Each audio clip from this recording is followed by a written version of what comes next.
there is going to be a personality that changes along the way because the habits will follow the identity. And throughout this process, you've just created a new identity within yourself. And now there's this outward version of you that is now reflective of that.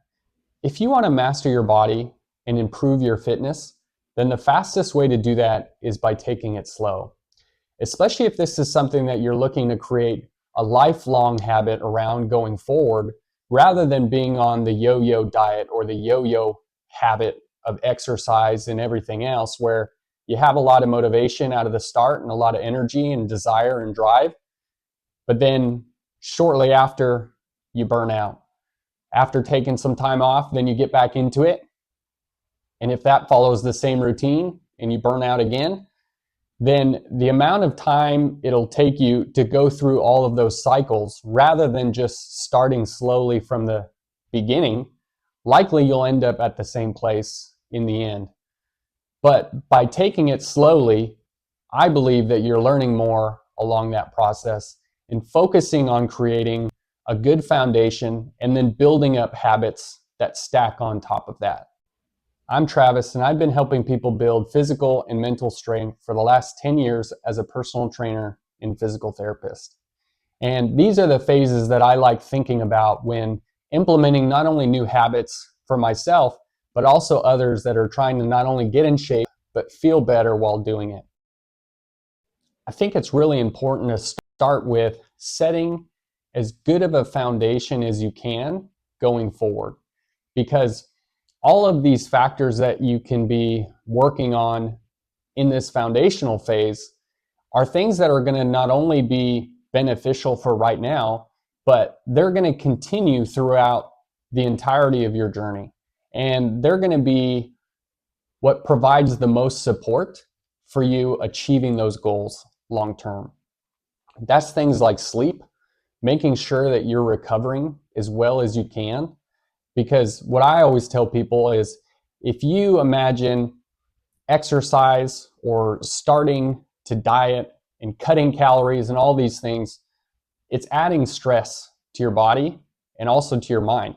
And so whenever you do either a strenuous workout or you have a stressful day at work, all of these other things, it's essentially like digging a hole. But then when you eat well, you properly recover, and you sleep well, you're filling that hole in.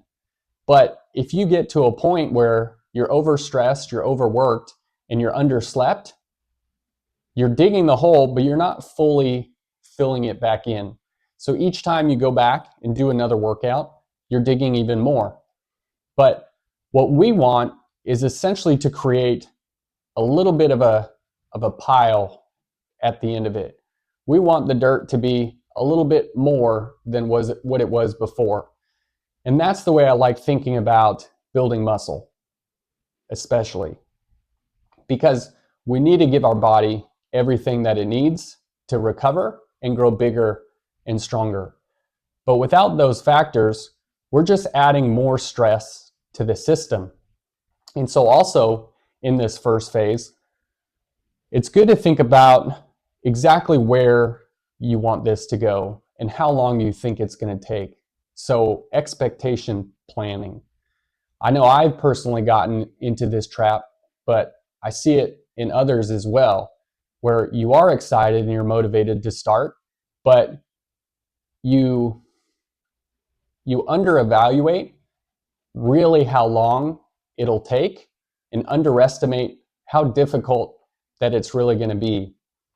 Because in the beginning, when you do have that excitement and that motivation, that's what's carrying you forward. And you don't think about how some of these things may take 6 months to a year to achieve.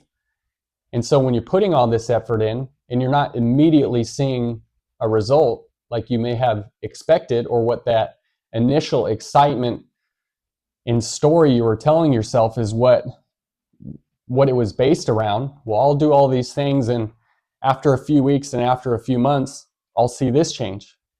And it doesn't always go that way.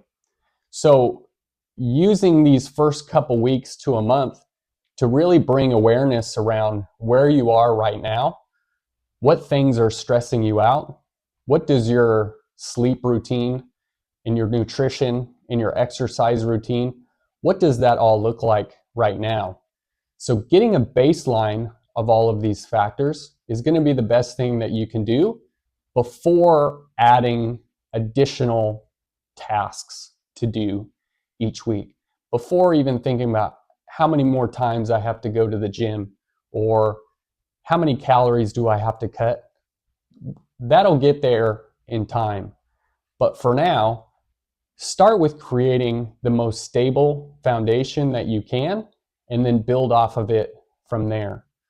Skyscrapers and pyramids are only as tall as their foundation is strong. So think about building the stability before thinking about the longevity, because in reality, the long-term plan and the longevity is going to be dictated by how strong you are from the start. Once you feel like you've gotten a pretty good hold over some of these baseline measures, and you feel like you've made small improvements on them, and you've managed to maintain some consistency with those baseline measures and their improvements without falling off, now's a good time to start really focusing on the next step. So again, we want to make sure that we start with small but impactful habits. And once we feel like we've gotten a pretty good handle on them, then we want to do the same thing, but with new ones. And now is a good time to start really thinking about what your diet looks like, how many calories you're consuming, where those calories are coming from, as well as what your exercise routine looks like. And to be as easy on yourself as possible, don't start with what you think you should do, start with what you can do. So if you always hear people say work out 3 to 5 times per week, but at this point your schedule is pretty busy and that's not something that you feel like you can manage, rather than starting with what you think you should do and going 3 or 4 or 5 and then stressing yourself out that it's hard to make it or feeling guilty that you're not making it, start with what you can. So if you know you have 1 or 2 free days that won't be a problem to make it, start with 1 or 2 free days. But then structure your exercise and your workouts to get the most out of that day. And then go back to focusing on the baseline measures for the rest of the week. And these things will just slowly start compounding on each other. And that way too, you can put the focus on one or a few factors at a time. And that's why when you do that long enough, it becomes a little more second nature. So if you have the baseline measures that have been doing well and you've been consistent with for a month, it doesn't take a whole lot of extra effort or attention and energy to maintain those once they're going, because it's all about momentum. And that's where now diverting some of that extra energy to exercise, nutrition, and now being more particular about what things you're doing on a daily basis that are actually going to move you in the direction of those goals that you have, whether it's gaining muscle or losing weight. The initial phase isn't directly moving you in that direction, but again, it's creating the foundation so that when you start moving in that direction, it's more stable.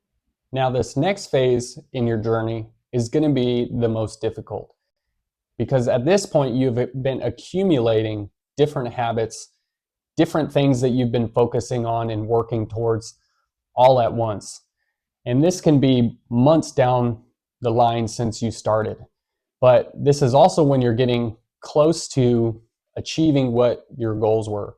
And this will be different depending on the person, especially if you have, say, a weight loss goal that is, 50 pounds or more, let's just say. Could be anything, but the reason I say that is because the more weight you want to lose, the longer it's going to take. The less weight, the less time. But the same goes for if you're trying to build muscle and improve your physique. Those things take a lot of time as well. So the more weight you want to gain is going to take longer than less, obviously. And so in fitness, there is what's called the law of diminishing returns, which states that the longer you work out, the slower the results come over time, which is understandable because when you first start, you're going to see results pretty quickly. You're going to get stronger pretty quickly. That initial weight loss is going to come pretty quickly.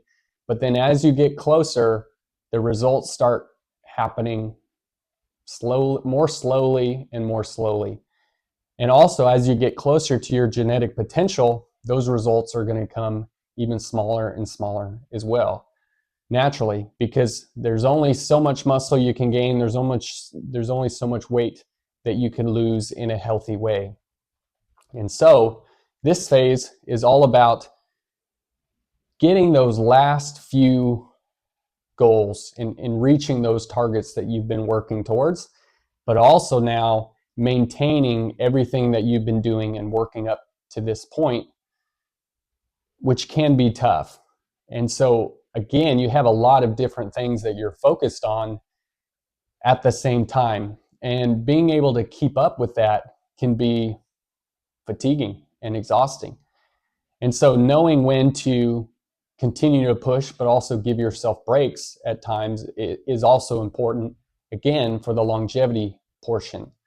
So if you've been making it this far, you've also learned that you are capable of achieving what it is that you're going for, and you've built up the skills. So taking some breaks and taking some time off if you need it should allow you to feel the comfort in knowing that when you get back on it, it'll be okay. You're not going to lose everything that you gained unless you start stacking up habits that start going in the opposite direction. And so I always like thinking of this as what I refer to as a chain analogy, where every day that you have a good day, right, where if you were supposed to exercise, you did, and you ate well, you hit whatever calories that you were supposed to hit. So you added a link to the chain. You did well. Same thing for the next day. Did everything that you're supposed to. You got a win for the day. You add a link. But if there was a day that you didn't or you couldn't get to it, the chain is not lost. You just didn't add a link for that day. And I think a lot of times people can get hard on themselves because they miss a day. And instead of looking at it as they lost a link in the chain, they feel like they lost the whole chain. But that's not the case unless you start creating a new chain, which is you didn't exercise, you didn't focus on what you were eating, and you added a lot of, bad or junk food or whatever you want to call it. I don't really think of things as good food or bad, but whether it's bringing you closer or farther away from where you want to go. So with that in mind, if you add a link for a day that's moving you farther away from your goals, and you do that again the next day, then you just added a link to that chain as well. Now we want to have the chain that's leading you towards your goals. And this phase is all about concreting into your nervous system everything that you've been doing up to this point so that it becomes second nature. And you don't really have to think about it. It just happens. And it's now a part of your new lifestyle. In this last phase, this is where you're going to feel the most pride, fulfillment, and gratitude. And relating to Joseph Campbell's The Hero's Journey, this is when the return home happens, which is you've gone on this journey, this call to adventure that you accepted, and you learned all these things about yourself and how to battle all these demons and slay all these dragons along the way. And now you get to come back and teach the next person everything that you learned on the journey so that you can help those behind you get to where you are now. And it doesn't mean that you have to change your career and go into being a coach or a trainer or anything like that. Although I have seen that happen a lot. And there's a lot of trainers that I worked with who lost a lot of weight and then wanted to help others do the same thing, which is very admirable. And it helps those people who want to do the same thing because they have confidence in you, because they know that you have that experience and you went through what they went through. But even aside from that, you'll notice that it'll be maybe even more subtle, that maybe it's just your friends or people that you come into contact with as acquaintances or coworkers, people that have seen your transformation and seen how you went from one person and created a totally new person, because there is going to be an identity shift along that process. Because the you who you are then, who is maybe however many pounds lighter or however many pounds bigger with a completely different looking physique, there is going to be a personality that changes along the way, because the habits will follow the identity. And throughout this process, you've just created a new identity within yourself. And now there's this outward version of you that is now reflective of that. And people will want to know, and people will want to get a part of that. And they'll say, well, what did you do for this? Or, you look so great. How did you do that? And in those little ways, you are now being able to mentor the people around you that you've inspired, and now they admire everything that you've done, and they're going to want that for themselves, and they're going to be comfortable enough with you to feel like they can ask you those questions and pick your brain. And that's where everything that you went through, all the hard stuff, is going to be worth it. And that's why I say that's going to be the most fulfilling and grateful part of this journey, when it becomes more for other people rather than yourself, which is how it started. But that's the beauty of it. And that's the beauty of that transformational process. And so if you made it this far, thank you for watching the video. If you have any questions for me, please comment, or if you have anything else that you'd like to add, I'd love to hear from you. So please comment, or if you want to talk to me directly, I have an email in the description. And until then, I'll see you in the next video.